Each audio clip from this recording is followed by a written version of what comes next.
Hello and welcome to WNHH Radio's Dateline New Haven. I'm your host, Paul Bass, inviting you to look behind the headlines on the stories that make the Elm City tick. The clock's ticking to 2 elections, folks. First a primary and then a general election for the top offices in our state. And the woman who's working night and day to make sure they come off right is here in the WNHH studio. Her name is Denise Merrill. She is Connecticut's Secretary of the State, though that "the" often gets dropped and she suddenly becomes Henry Kissinger. But right there, she is our bulwark against trolls and bots and other Russian invaders bent on hijacking our elections. Welcome back to the WNHH studio, Denise. Who would have thought I'd be a cybersecurity expert? Nobody in my life. Well, hopefully by the end of this show, we all will be. Yes. And we want to thank Yale New Haven Hospital for providing support for today's program. So, Denise, not just in Connecticut, but nationally, you've been on top of the 2 big controversies, I would say, facing our democracy and voting rights. One is these attacks by hackers abroad on our elections, and number 2, efforts to roll back voting rights. So, Denise, how scared should we be? Is there going to be a real election in August and November? If you're talking about the first issue, I think we're probably pretty good here in Connecticut. I mean, the election's safe. Yes, making the election safe on the cybersecurity front, in terms of people hacking our election. There were, and I want to make sure people understand, it's a very real threat, despite what our president seems to imply. I was told by literally in classified briefings with the Department of Homeland Security, and I don't think it's a breach of that security briefing to say it's real. It happened here in Connecticut. They did identify Russian agency IP addresses that were trying to get into our voter registry, which is the only thing that's cyber, by the way, is the list. They were turned back. When was that, 2016? That was, 2016. So you learned this in a classified briefing with the Department of Homeland Security. When was that and where was that? Well, that's what's interesting. We actually learned about it in a congressional hearing where they told Congress that 21 states there had been attempts to get into 21 states voter lists. They hadn't told us before. When was that hearing? That was last summer.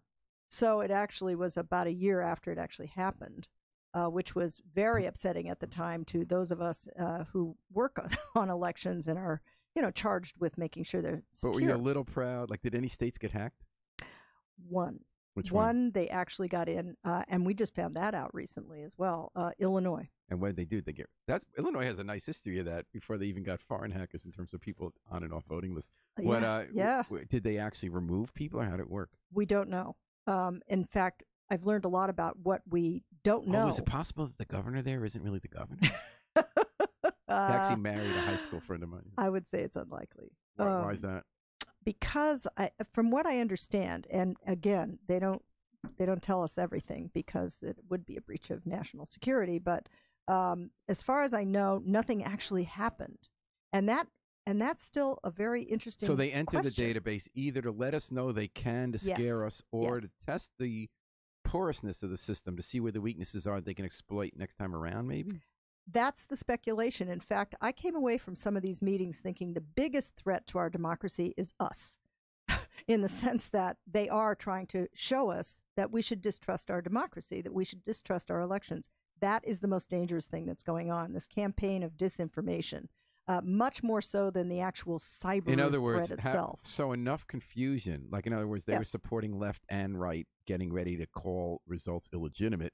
Like, they put that theory out that Hillary had stolen the election from Bernie Sanders in the primary, not stolen in terms of what they did DNC, but in terms of there were these fake stories going out about voter manipulation. Yes. And then in the general election, Trump had announced before the end of the election that he was not going to consider the results as legitimate if he lost. Right. So you think they just go in there just to get reports out there, or you don't think they're looking at how to actually play around with stuff? We don't know.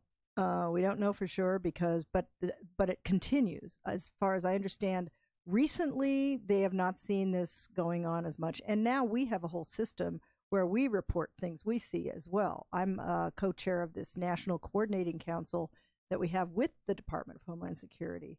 And so all of us are kind of on the same page now. We now have a communication network, which we didn't have before. This is all new for us. We never dealt with the Department of Homeland Security. But you said the biggest threat to our democracy is us. Tell me about that. It's like Well, I mean, I hogwash. think it is this willingness now to believe in a way that's brand new that our elections are not secure, that your vote is not being counted. And I think, honestly, I think Americans have had a rather touching faith in their elections up till now. No one ever asked us exactly how do elections work. All of a sudden, there's this huge interest internationally in exactly how our elections work. And other That was countries never too. true. There have been reports about hacking in European countries, I believe, in the elections. Oh, absolutely. So the yeah. Russians got into our database. Which database did they get into? They did not get into our database. They got into one state's database, and that was Illinois. But they tried to get into just our Yes. entire voter database for the state? Yes, there is a one voter database for the state. It's managed at the local level, but it's housed at a server at the Department of Information Technology at the state, and we oversee it. Mm-hmm. So, yes, there were multiple attempts, but So it's kind of heartening that it worked. yeah. So Exactly. what It's good blocked news, really? it? What blocked it? All our firewalls, the same kind of thing you have on your own home computer. These were just attempts and what they call pings from IP addresses that were trusted. Now, was it yesterday there was a hearing on Capitol Hill where, again, a Trump administration official contradicted the president Yes. and said that this is an ongoing war by Russia to disrupt our elections? Absolutely. And that's what we were told at the very moment of the Helsinki meeting. We were in a national meeting in Philadelphia. Who's where, we? The other secretaries of state. There's a national association, NAS. And are you still the president of that? No, I'm the past president now. Because you were right in the middle of that. We'll get to that later on voting rights. That was a great moment for you, Denise. But anyway, so he's in Helsinki. Yep. His own intelligence officials and Justice Department are undermining him with indictments at that minute to contradict the Russian narrative. What were you learning at your NAS meeting? And we were in Philadelphia in a closed-door meeting with the Department of Homeland Security and the head of that agency, Kirsten Nielsen, saying this is a very real threat. It's ongoing. This is a war without an end. This is the new war on American democracy. And Whoa. Very Any new clearly. specifics that you didn't know before that meeting? Well, the fact that they did get into the Illinois database, that was news. That was new. Up till then, they've been pretty careful about saying each state was slightly different. The attacks took different forms. But, that's the first time we heard that. Yep. So you think the goal of the databases isn't to remove names, it's to make the public feel like they're not safe? Well, we don't really know. But the fact is, they didn't get into any of them. So it's hard to know what the goal was. Well, except Illinois. But Except Illinois. So they didn't mess with anything. That's new news. Yep.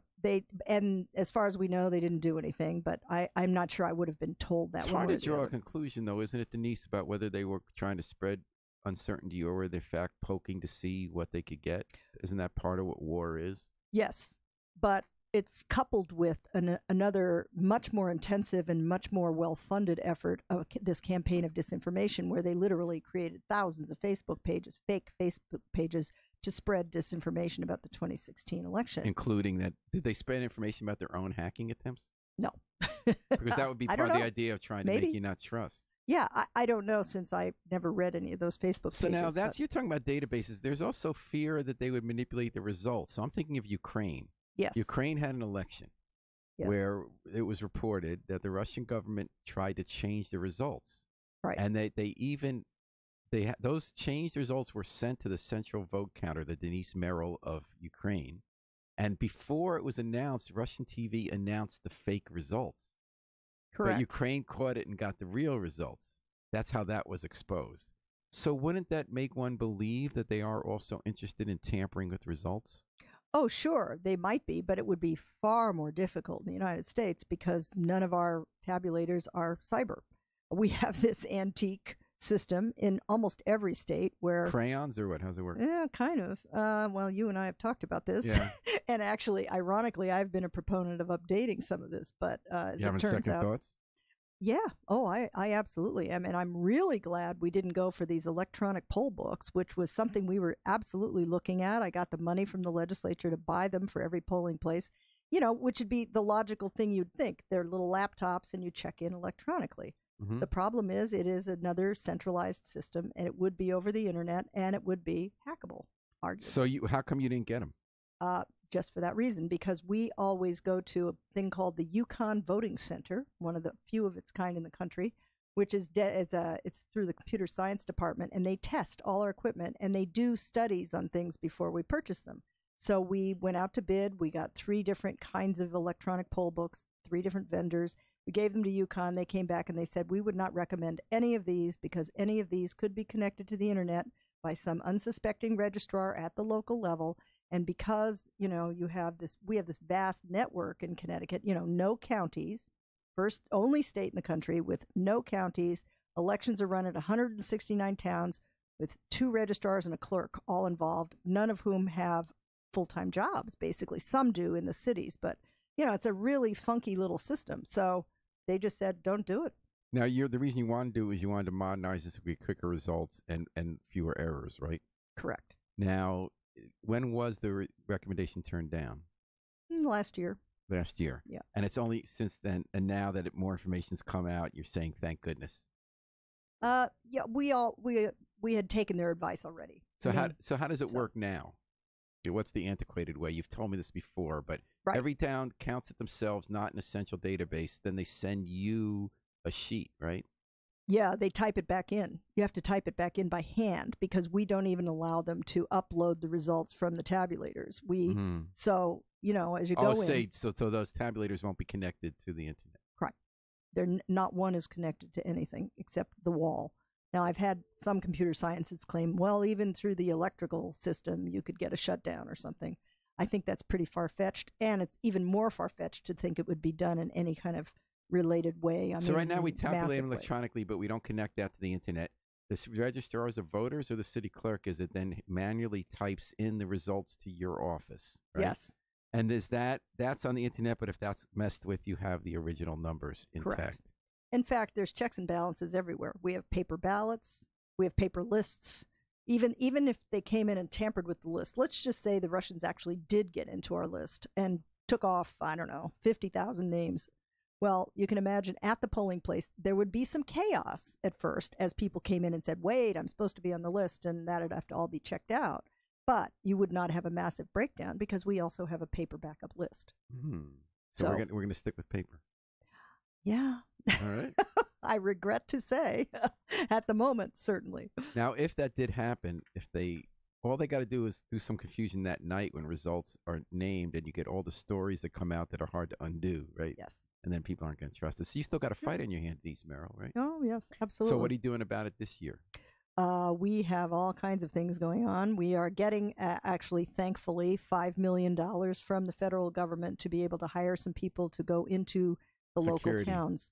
Yeah, security people that will go in. Our biggest vulnerability is at the local level because the way our voter registry works is that every town has one drop point, and that means every town has a router, and that router is vulnerable. So we're going to have a router for what? For the voter registry database. So every town the towns are the ones that manage, they put the names often on the list. Mm-hmm. So every town has a router where it's not on the internet. It is a old closed loop system. So only a few people have access. There's one workstation in every city or every town, and only a few people have access. However, we don't know the security protocols for each one of those routers. And some of these are tiny little towns that don't have much expertise, shall we say, in IT. So we will have people that will be able to go into each town and find out what, about the security of those routers. Will they get the security? They get the passwords and everything? No, they won't get the passwords, but they'll be able to. We're putting in two-factor authentication. I think everybody kind of knows what that is now because everybody's starting to do it. That means you can't just put in a password. You have to check. They have to check a double check on who you are getting in. We're doing training with all the registrars and all the clerks about how to keep changing your passwords, all the security protocols that they're going to need to know. Fortunately, I put in place a certification and training program a couple of years ago, so we'll be able to do all that training with everybody. So how worried are you, Denise Merrill, about Connecticut and America in terms of the 2018 and the 2020 elections and voting integrity? I'm not worried about Connecticut because we have so much paper backup and so many systems in place, and we're taking every step we can. I think in terms of, cybersecurity, the voter registry, look, there's no perfect system. I mean, we know that you just have to keep one step ahead of the bad guys in a way. But am I pretty confident about our elections here in Connecticut? Yes, I am. How about the country? The country is not. Russia going to mess up our elections? Are they going to help Donald Trump win a second term? Well, let's just put it this way: Georgia still has uses equipment, voter tallying machines that do not have paper. They have these DREs, the old machines. Oh, and that's the big governor's race this year. You got a Trump guy against Stacey Abrams. Correct. Oh, they might be looking at. So is Georgia the place to watch? I think it is kind of. I know Brian Kemp. He is currently the Secretary of State. So, you know. And he's the one who wants to ride around and like shoot at immigrants and things like that. I've been shocked at those advertisements. I guess that's what you have to do in Georgia to get elected. But knowing Brian, I was quite surprised by the tone of his election. But what people will do to get elected, huh? Denise? Oh, yeah. But so what do you think? Two things we're watching in Georgia also. They've been closing voting stations and registration stations, right, to make it harder for black people to vote. Yeah, they've been big voter suppressors in Georgia. Wow. Well, we're talking about voting here on Dateline New Haven and WNHH-FM, your home for community radio, with Denise Merrill, the Secretary of the State, who is running for re-election, and she's also running the election. She's trying to make sure, working hard to make sure that people get to vote and have their vote count. So that was one of two issues that that are in the news right now about voting and democracy. The other is voter suppression. And you really took that on more as the president of NAS, the National Association of Secretaries of State, and you led an unusual bipartisan response to the president. Republicans and Democrats together were saying that we did not see a need to. Well, tell us about it. What was it about? Yeah, I mean, checking voting IDs. Yes. So the Trump, the first thing he did when he came into office was to create a commission because he claimed that the reason he lost the popular vote by 3 to 5 million was that 3 to 5 million illegal people voted. And so he created this commission basically to prove his point, even though across the globe people said it was preposterous. But nonetheless, so he formed this commission with a guy at the head of it called Chris Kobach, who is the Secretary of State in Kansas, also running for governor of Kansas. Right, and is he also notorious? Is he different in person with you from the way he is as a candidate, the way Kemp is? That's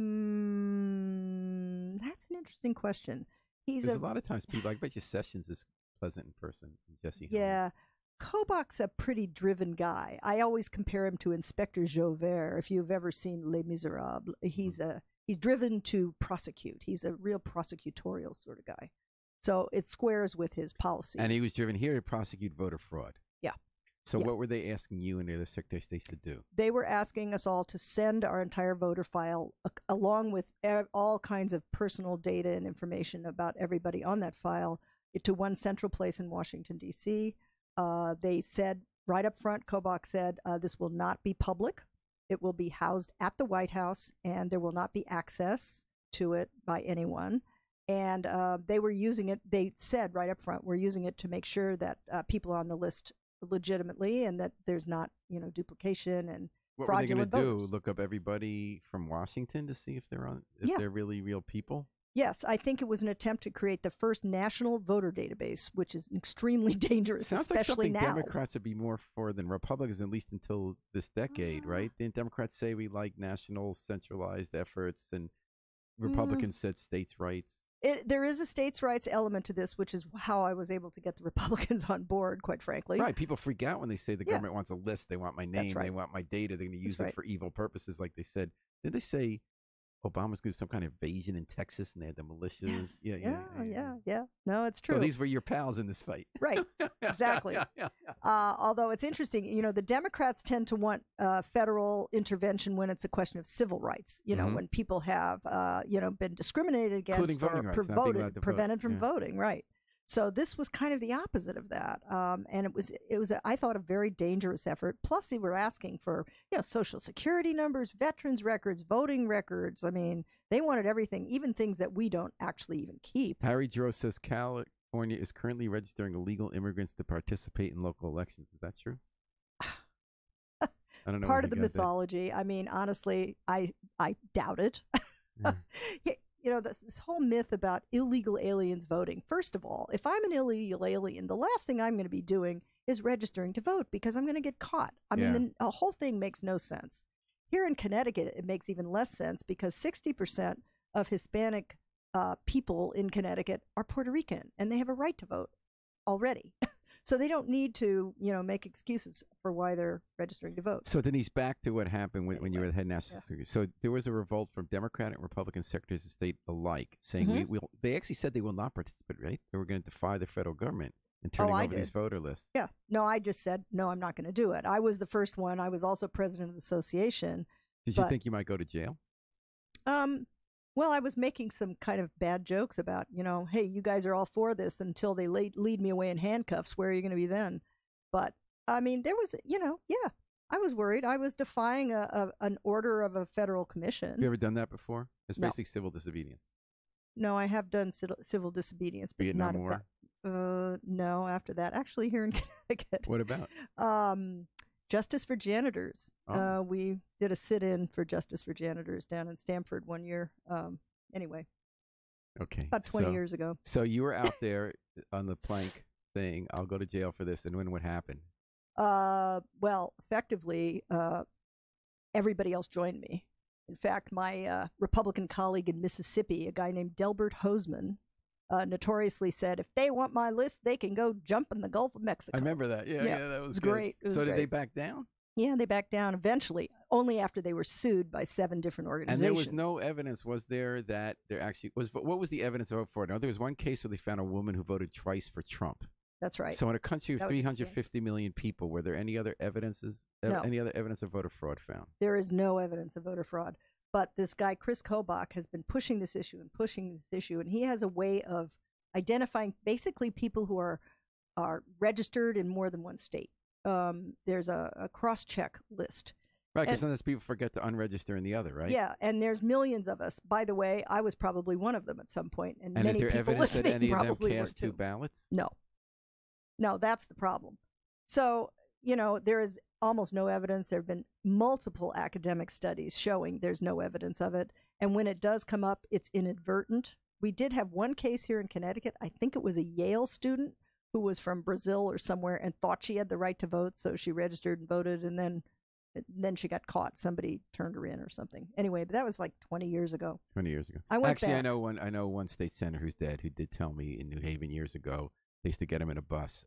African-American politicians had the teenagers and young adults, and they would give them a list at each polling place of people who had died and were left off the list, and they would go in and vote as those people. So that did used to happen. Oh, yeah. It used to be a much bigger problem, too. We are now part of a coalition of states that are sharing death records across states, for example. There's a lot better ways to track these, and we have much better lists today than we did 10 years ago. Although I was kind of told that as he was no longer in the political game. Actually had his AIDS deathbed. But I know that used to happen. Oh, yeah. What lesson did you take from the fact that they backed down?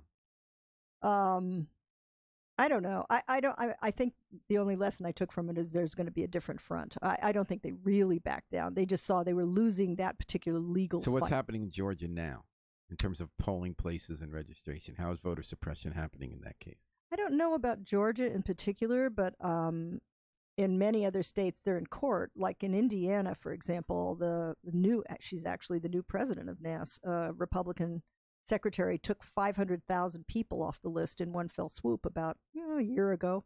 And that will, it's in court. She did it in a way that did not follow federal law. There is federal law about how long you have to leave people on the voter rolls, even if they haven't voted in a while. But it'll take a while. And meanwhile, those 500,000 people are still off the rolls. Are they disproportionately in cities?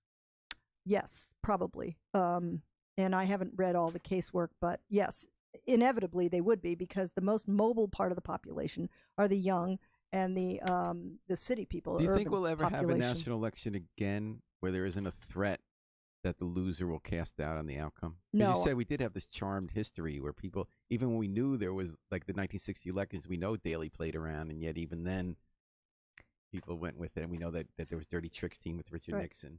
I think we've seen our last uncontested presidential race, if you can even call that one uncontested. Yeah. Well, he did win. Yeah. Oh, yeah. And we accept that. That's the thing that I don't understand about Trump. He won the election. Yeah. And he's still complaining. You don't run for popular votes. You run for electoral votes. I know. He did a smarter job of going where the electoral votes were rather than trying to run up the score of votes, and that's how you win. Yeah. So I still to this day don't understand why. Sore loser, sore winner. So we've seen our last uncontested election. What's going to be the upshot of that? I just, those of us who operate elections and manage elections are racking our brains to think what we can do to reassure people. And I think every state and both Republican and Democrat, we are all doing our best to try to counteract that narrative. I think the secret's going to be better audits because then you can check up. And I definitely think those states that still have DRE machines that have no paper ballot have to change those machines. We have to have paper backups to all our systems. Otherwise, no one's going to believe the results. My fear about the way news travels now is that if it's casting the doubt the first night and the first day, and it takes a week. I've seen in New Haven, it takes a week to confirm it. Does anyone care by that point, or it's out there? You got 1 million Facebook accounts and Fox News and Breitbart to just get everybody to hear it. I know. It's a real problem. And, public perception being what it is, 2 weeks, it actually takes 2 weeks to actually check all the results. My office doesn't actually certify the results of an election for at least 2 weeks after that election. There's a deadline. I think it's November 24th or something. And that's for a reason. Mistakes are made. Numbers are transposed. Different things are uncovered. You've got to have and you have to have that 2 weeks to make all those changes. And you're right. Public opinion now moves at lightning speed, and I don't know what else to do. We're doing the best we can, but like I say, the enemy is us. And we're doing that on the Pogo edition of Dateline New Haven on WNHH FM 103.5. Your home for community radio with Denise Merrill, the Secretary of the State. Aaron Good writes in, why, and thank you, Aaron, for listening and posing a question, and thank you, Harry. Aaron asks, why does Secretary Merrill think the early voting constitutional amendment failed in 2014? Was it because of the confusing text of the amendment or some other reason? If a similar amendment is attempted again, how should it be written? Aaron always asks the best questions. Yes, good question, on Aaron. This station. Yeah. He really knows what he's talking about. Yeah, absolutely. Early voting is the most important issue in elections today in Connecticut. I have tried multiple times to get it passed. We did get it on the ballot in 2014, I think it was. It failed, probably, as Aaron suggests, confusing text. People thought some right was being taken away instead of given. And also not enough attention paid to it. I didn't have strong coalitions of people saying, go vote for this constitutional amendment. It's just, and I don't have... And how would it work? You can vote within a certain couple of weeks before an election? That proposal would have just taken out the restrictive language from our state constitution. So it would have been up to the legislature to decide exactly how to... So the legislature would then have had to say, okay. Yeah. And how does it work in other states? Do they have 2 weeks where you can go down in person to vote or submit an electronic ballot? No, it's all over the place. Texas, you have 4 weeks. And is it in person or is it all on the internet? No, there's no internet voting anywhere. A lot of it's mail-in now. People are going much more to mail-in voting. Colorado, for example, has all the above. They have voting centers where you can vote anywhere in a county. Because we have centralized lists. And you and I have had this conversation several times. I won't spend a lot of time on it, but I've always been a little bit of a skeptic because of my reporting over the years in New Haven with absentee ballot fraud. Yes. So I always felt like we should just make it easy for people to get to the polls, maybe have a national day off from work, have, tighten up on absentee ballots. And your response to me was just get rid of any kind of fake reasons for an absentee ballot and just let everybody vote that way anytime, and then everyone gets to vote. Well, that's mail-in. That's mail-in voting. But Oregon. But what about, and Oregon, I guess, has been a success. That's what you keep reminding me. Because what I don't get is, doesn't the election change those last 2 weeks? You might find out something new you didn't know 2 weeks before. You might find out something the day after the election, too. It's a moment in time. Do. Yeah. Jennifer Jury asked Denise Merrill, public education cannot be denied to any child when it comes to citizenship. Therefore, citizenship must not be a requirement to vote for Board of Education members. Thank you, Jennifer, for listening. Thank you for the question. I think it's a question saying, do you agree with that?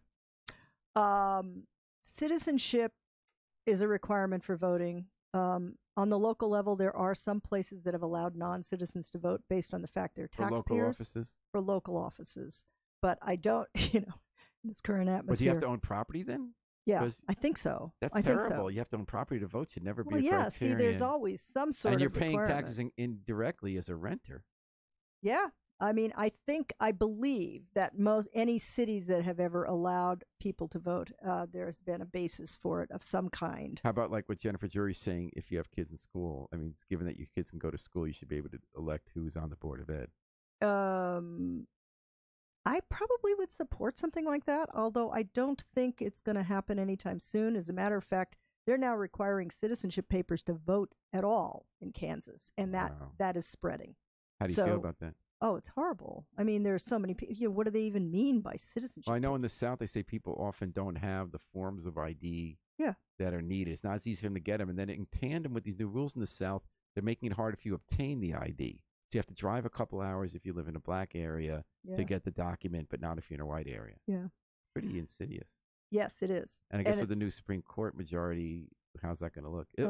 If the Supreme Court is going to support that kind of legislation, what's the alternative to rolling back voting rights restriction measures? Wow. If the Supreme Court allows those things, all we can do is try to let people know. I mean, I'm almost to the point where I think maybe we ought to have a national ID card and it's free for everyone, because that's kind of the answer to that. If everybody can get one and they're free, okay.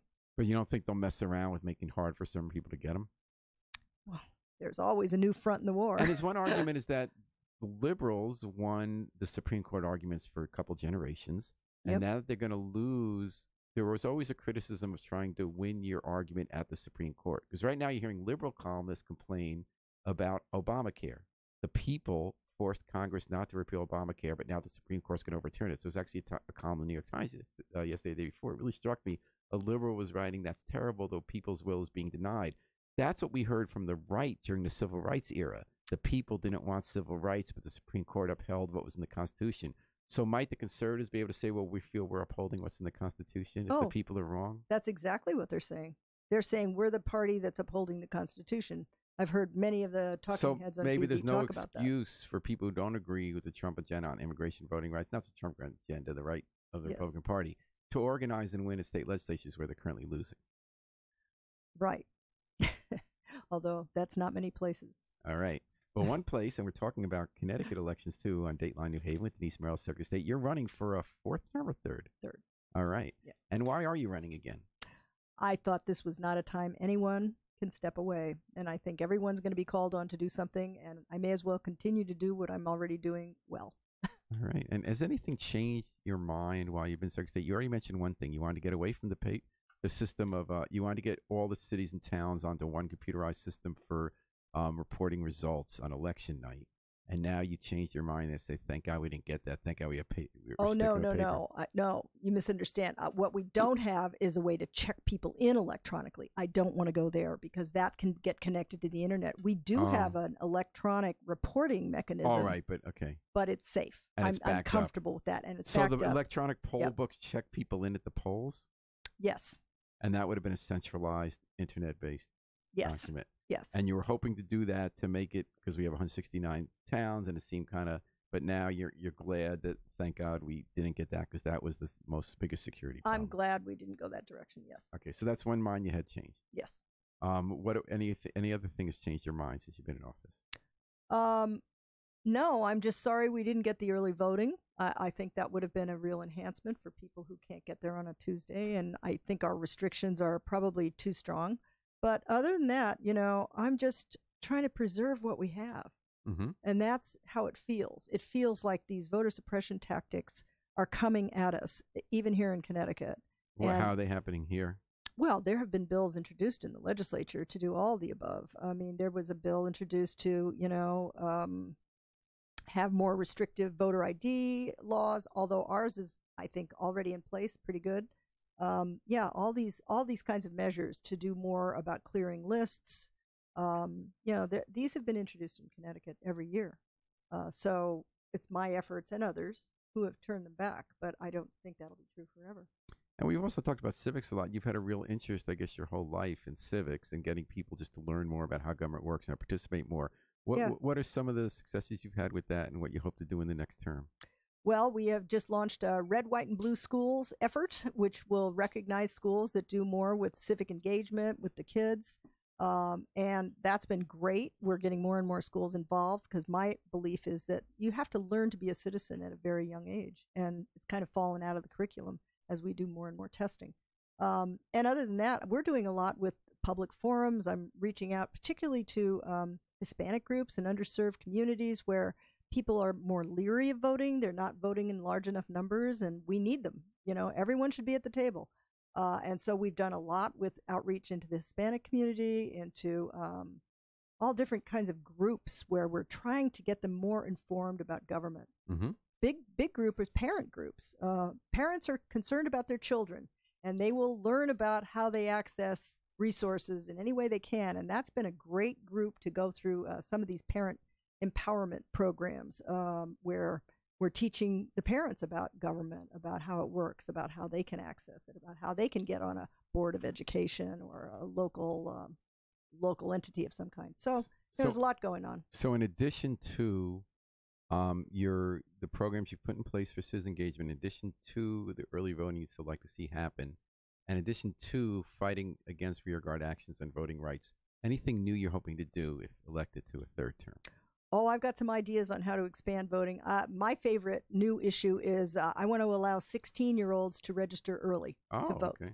I feel that that's when we can get the most people to register because they're going in to get their driver's license or whatever. So, and not that they'd be able to vote before 18, but at least they'd feel like they were part of it. Don't you get thrown off the list if you haven't voted in a couple of years? Well, a couple of it, yeah. That obviously would not be the case because this would be a new program. So, okay, that's interesting. Pre-registration. I love it. I think more and more people, young people, are starting to get involved. We got to capture them early. All right. And just prison gerrymandering has been an issue. There's a suit calling it for end, meaning that you count. If someone's in a prison in Somers and they're from New Haven, Somers gets counted as having that person for districting, right? Redistricting. There's a lawsuit to have that end. The Malloy administration is not supporting that lawsuit. That's right. Do you? I do think it's unfair to count them in the prisons. I think it's because if it's about resources. I used to represent a town that had a prison in it, and if there's a higher count. Mansfield has a prison? Yeah, did have. It's closed now. Yeah, I forget the name of it. It was at the old Mansfield Training School. Okay. And yes, so I'm familiar with the issue in the sense that you get more money under the prison pilot, the payment in lieu of taxes, if you have a prison in your town, and you get. Oh, that's a biggie for us. Oh yeah, and if you have more, you get more money if you have more population in your town. So if they're counted as voters or as residents of the town, there's resources involved, and that's probably a big issue. Well, New Haven, we do have the state facility on Whaley Avenue. Yep. Yes. So is it a net loss for us, or? No. Well, see, New Haven has the private pilot, which is different. It counts nonprofits, for example, like Yale, the universities, and the hospitals. And the hospitals. You get money for that, so it's a different payment in lieu of taxes grant. But I'm sure that I'm sure it brings some money in. Yeah, under the prison pilot, there's a separate pilot grant for prisons. And now you're running, you were the endorsed candidate, and Haji Bey Chadabolshalu gives a thumbs up. Thanks for listening, Haji. He's an Alder in New Haven and a Yale student. Oh, definitely you. A face for the future. Yeah, Denise, great. So you're supporting the endorsed slate. I saw at a press conference you're endorsing Ned Lamont, the governor, in the primary. You don't have a primary. No. But you're endorsing Ned Lamont for governor, Susan Byswitz for lieutenant governor? Yes. And Sean Wooden for treasurer? Yes. Any thoughts on the Ocasio-Cortez election in New York? When she won the primary, an upset against an established congressman.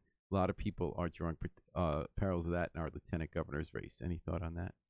I don't know. Everybody's been parsing that particular election, saying, well, it's a flash in the pan. It had to do with other factors besides the fact that she's young and Hispanic.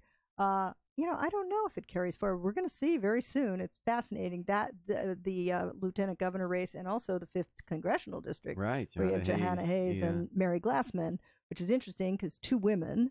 So for a long time, and this is. Have you endorsed in that? No. Smart move. No, but I feel strongly. If we have an endorsed slate and I'm part of it, that's where I am. And any parting thoughts on what's going to happen with the Mueller investigation? I'm just always wondering what everyone thinks the play out is going to be. Is it going to be like Saturday Night Massacre? Is our Constitution going to be in peril? What's going to be the outcome? I think our Constitution will be in peril. I think this president has no compunction about overriding any whatever recommendation, whatever comes out. He's going to fight it, and I think all my friends that think somehow he's going to be impeached are dreaming. So will our institutions be able to prevent that or no? I don't think we're set up to prevent it. Honestly, I think the executive power is the big question here. And The executive power has gone very far. It went pretty far under Obama, and this is just an extension of that. But in the current status of the balance of power, I think Congress is pretty frozen. And the Supreme Court, well, need we say more? All right, so it's going to be up to the states where people's voices are going to be heard, including the state elections, a primary on August 14th, being overseen by Secretary of State Denise Merrill, and a general election in which Denise is running for a third term.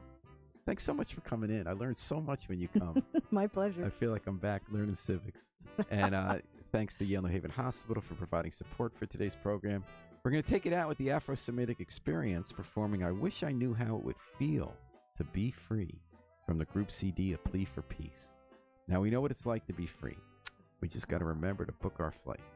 Fly free with us all day and all night long here at WNHH, New Haven's home for community radio.